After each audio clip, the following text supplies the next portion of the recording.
Hi, this is Aphrodite Project again in the kitchen, and this video is about what do I need to eat while I'm pregnant. So while you're pregnant, in terms of calories, you actually don't need more than you regularly consume.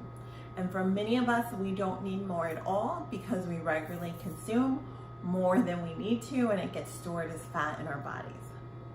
But let's assume that you eat just what you need to maintain a healthy weight. So when you're pregnant with singles, with twins it would be slightly more, you need 250 extra calories. And that's not a lot. It is an extra scoop of very small kid-size ice cream. It is less than one donut at Dunkin'. It is a Frappuccino. It is 1.5 bananas. It is a potato. It's not a lot of calories extra that you need. So when we talk about nutrition, we're actually talking about what the food is made of. The protein, the fat, the vitamins, the minerals. This is what you need, this is what your body uses, this is what your baby uses. Everyone should be taking their prenatals, and most of you, self included for sure, should be taking iron supplements. But your caregiver will advise you on these things. Now your food. Food's important because it has the building blocks, and nutrients are more easily absorbed when they come in the form of food as opposed to supplement. So here are your main food groups. You want to have fat, you want calcium, you want protein, and you want lots of vitamins and minerals from vegetables and fruits. Notice what's missing here. You don't want a lot of sugar. Sugar is going to be bad for your baby as well as bad for you. Sugar, excess sugar consumption, and excess I mean anything that's not found in your food. So we're talking about cakes, we're talking about desserts, we're talking about ice cream, we're talking about sugary beverages. Yes, it's okay to have it occasionally, but not daily. It will give you a higher chance of developing gestational diabetes. It will also put you in a space of having a higher birth weight baby than what is healthy and normal. And by doing so, you risk more complications in delivery, a cesarean section, a long delivery, a long labor. So we want to eat just what we need and nothing more. Okay, so food. Ground rules.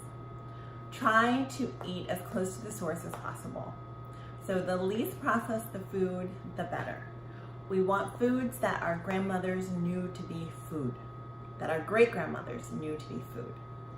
So a energy bar is not something they were used to eating. Ideally, it's not something that we're used to eating when we're pregnant. Yes, it helps in a bind, but that's not where our main food should come from. Now the question of organic versus non-organic.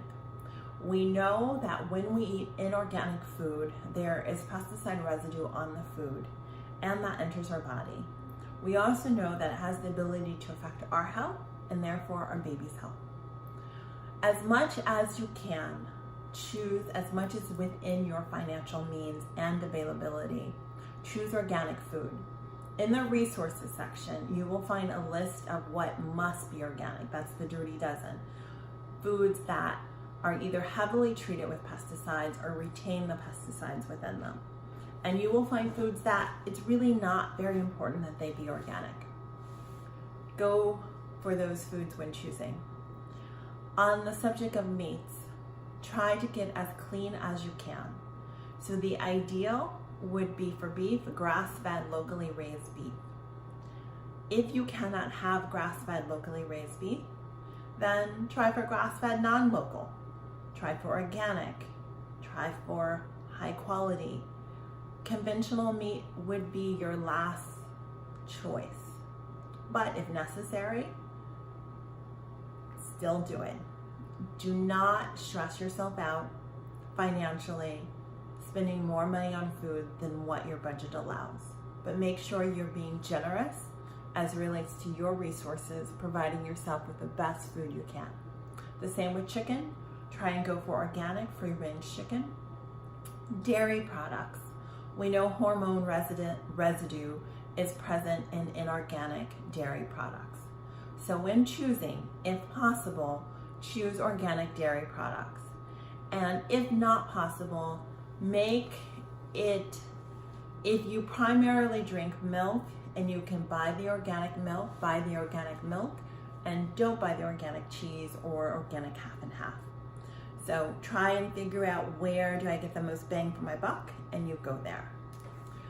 Okay, in the next video, we'll talk about how to divide your plate up. Thank you.